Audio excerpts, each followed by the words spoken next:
রাজধানীর বেইলি রোডে বহুতল ভবনে অগ্নিকাণ্ডের ঘটনায় কাচ্চিবাই রেস্টুরেন্টের মালিক সোহেল সিরাজকে গ্রেপ্তার করেছে সিআইডি।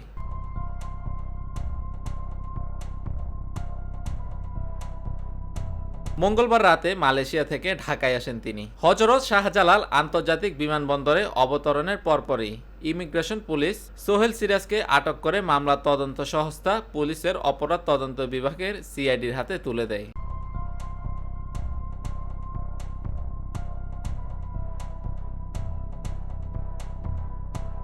বেইলি রোডে অগ্নিকাণ্ডের পর তিনি দেশ থেকে পালিয়ে গিয়েছিলেন। ওই আগুনের ঘটনায় করা মামলায় সোহেল সিরাজ সহ ৭ জনকে গ্রেপ্তার করা হলো।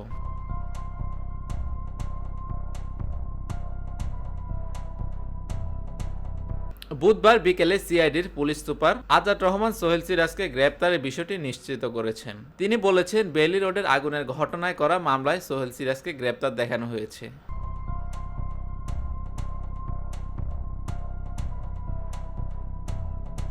গেল ২৯ ফেব্রুয়ারি রাতে বেইলি রোডের গ্রিন কোজি কটেজ নামের ৮তলা ভবনে আগুন লাগে। ওই ভবনের দ্বিতীয় তলায় ছিল কাচ্চিবাই রেস্টুরেন্ট। ভবনটির অন্যান্য তলায়ও ছিল অনেকগুলো খাবারের দোকান। ওই অগ্নিকাণ্ডে ৪৬ জনের মৃত্যু হয়। এই ঘটনায় অবহেলাজনিত মৃত্যুর অভিযোগে পুলিশ বাদী হয়ে মামলা করে। বর্তমানে মামলাটি তদন্ত করছে সিআইডি।